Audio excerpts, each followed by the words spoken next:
V soboto 26. marca ob 19. uri je v športni dvorani v Slovenskih Konjicah pred 150 gledalci potekala tekma 24. kroga prve B Slovenske košarkarske lige za člane med Košarkarskim klubom Slovenske Konjice in Košarkarskim klubom Logo Grosuplje, ki jo je dobila domača ekipa s tesnim rezultatom 74-68.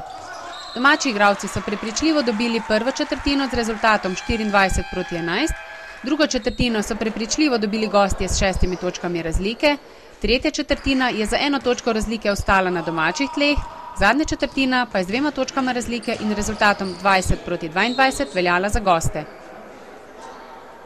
Tekmo sta sodila sodnika Jure Fišer iz Ljubljane in Mladen Đarić iz Medvod. Najboljša igralca domače ekipe sta bila Boštjan Sivka z 22 doseženimi točkami in Tomaž Jereb s 17 točkami. Pri gostujoči ekipi pa sta s 15 točkami pripomogla k skupnemu rezultatu Jure Mišič in Blaž Lobe.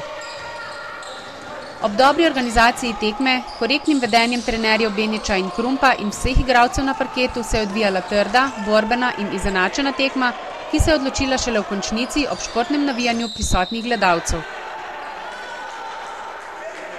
Konjičani pod vodstvom trenerja Slobodana Beniča po 4 zmagah in 21 porazih v odigranih 25 tekmah v sezoni z 29 točkami zasedajo 14. mesto na lestvici, medtem ko je ekipa Logo iz Grosuplja pod vodstvom trenerja Toneta Krumpa ob 14 zmagah in 11 porazih z 39 zbranimi točkami na 7. mestu.